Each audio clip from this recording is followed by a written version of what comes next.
میرے عزیزوں، میرے بچوں، جوانوں، ہم سب تو فعلی لوگ ہیں، تو فعلی لوگ ہیں، توجہ ہے۔ ایک میرے دوست کہنے لگے کہ ایک صاحب نے کہا جی مولانا کو ہمارے یہاں کھانے پر لے آؤ، تو انہوں نے کہا جی لے آئیں گے، کہا کھائیں گے کیا؟ تو کہنے لگے کھائیں گے تو ہم، وہ تو آئیں گے۔ تو بعض اوقات کیا ہوتا ہے کہ بلائے جاتے ہیں آپ کے ساتھ 4 لوگ اور آ جاتے ہیں جی، تو وہ بلائے تو ایک گئے ہیں مگر جو ان کے ساتھ آئے ہیں وہ بھی تو اللہ کا رزق کھانے آئے نا۔ اچھا بعض لوگوں کو تو ہوتا ہے وہ خوشبو آ جاتی ہے انہیں کہ یہاں کچھ ہے، تو بہت اچھی بات ہے، اللہ کے رزق کی تلاش میں تو رہنا چاہیے نا۔ اس زاویے سے، جس زاویے سے میں عرض کر رہا ہوں، جیسے کسی دسترخوان پہ اصلی ایک ہوتا ہے، باقی سب تو پھیلی ہوتے ہیں، اس پوری کائنات میں اصلی یہ گھرانہ ہے۔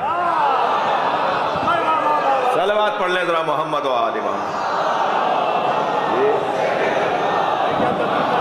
بہت بہت بڑا مجمع ہے، بلند صلوات ہدیہ کریں۔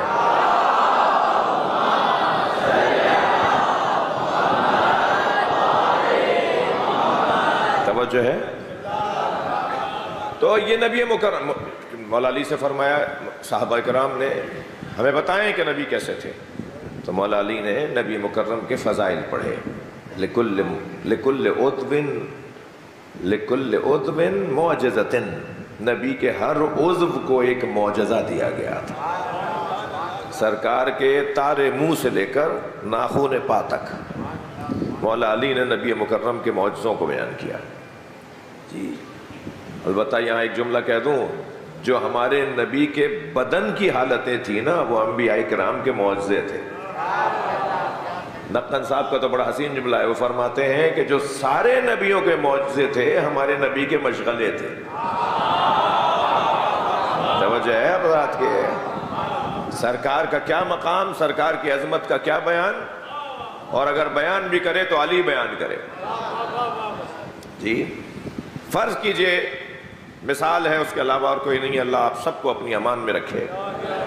فرض کیجئے کہ ہمارے کسی بڑے چاراہے پر، چوک پر 2 بڑی گاڑیوں میں تصادم ہو جائے، ٹکر ہو جائے، اور اس تصادم کی تیز رفتار گاڑیوں کی وجہ سے حادثہ سامنے آ جائے، خدا نخواستہ چند لوگ دنیا سے چلے جائیں، کچھ لوگ زخمی ہو جائیں۔ وہ جنہوں نے گاڑیوں کو ٹکراتا ہوا دیکھا اور مرنے والوں کو اور زخمیوں کو دیکھا، وہ کچھ اور کہیں گے کہ ہم نے کیا دیکھا، اور وہ وہی ہوں گے جو موقع پہ حاضر ہوں گے۔ یہ خبر پھیلنے لگے گی تو لوگ نکل کے گھروں سے، محلوں سے، گلی کوچوں سے جائے حادثہ پہ پہنچیں گے، تو جو فوراً بات پہنچا ہوگا اس نے شاید جنازے تو دیکھ لیے ہوں، زخمی نہ دیکھے ہوں، اس لیے کہ کوشش یہ ہوتی ہے کہ اب جو زندہ ہے اسے تو پہلے ہاسپٹل پہنچاؤ، اور ہونا بھی ایسے ہی چاہیے بھائی۔ یہ ضمناً ایک پیغام بھی آپ کو میں نے عرض کر دیا جی۔ کچھ اور دیر سے پہنچے تو نہ انہوں نے زخمی دیکھے، نہ انہیں مرنے والے دیکھے، ہاں آثار دیکھے کہ کچھ ہوا ہے۔ کچھ اور دیر سے جو پہنچے تو وہاں کچھ صفائی ستھرائی بھی ہو گئی تھی، تو انہوں نے آثار بھی کم سے کم دیکھے۔ کچھ اور ذرا 2-4 گھنٹے بعد پہنچے تو وہاں سے گاڑیاں بھی ہٹا دی گئی تھیں، تو انہوں نے وہ لڑی بھی گاڑیاں بھی نہیں دیکھی جی۔ کچھ اور دیر سے پہنچے تو تھوڑے بہت بھی جو وہاں تبصرے تھے وہ بھی بند ہو چکے تھے، سب نے دکانیں کھول لی تھیں اپنی، اور سب اپنے کاموں میں مصروف ہو گئے تھے۔ تو اب واقعہ ایک ہے مگر راوی کتنے؟ کوئی کچھ بتائے گا، کوئی کچھ بتائے گا، تھک تو نہیں رہے میری باتوں سے؟ کوئی کہے گا یہ ہوا تھا، تو کوئی کہے گا نہیں یہ غلط کہہ رہے ہیں، یہ ہوا تھا، کوئی کہے گا نہیں یہ دونوں غلط کہہ رہے ہیں، یہ ہوا تھا۔ اب بات ایک ہے، راوی کتنے ہیں؟ اب سرکار دو جہاں نے جب اعلان نبوت کیا، اور جیسے جیسے اس واقعے کو سن کے لوگ جانے لگے دیکھنے کے لیے، تو کچھ بتانے لگے کہ ایسا ہوا، کچھ بتانے لگے ایسا ہوا۔ بھائی کوئی 10 سال کا ساتھی، کوئی 15 سال کا ساتھی، کوئی تو 2 سال کا ساتھی، اب کوئی کچھ بتائے گا، کوئی کچھ بتائے گا۔ ہمیں تو نبی اس سے پوچھنا ہے جو نبی کی گود میں آیا۔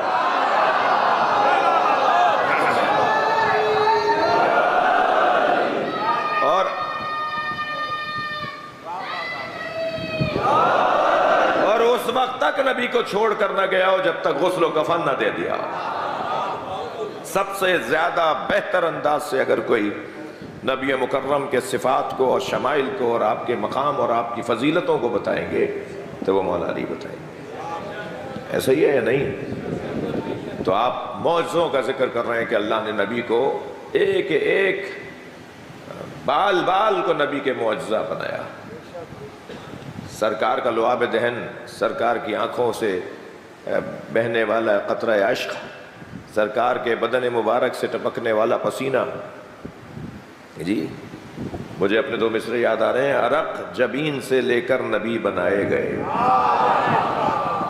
عرق جبین سے لے کر نبی بنائے گئے، پھر اس کے بعد پسینہ گلاب ہو نہ سکا.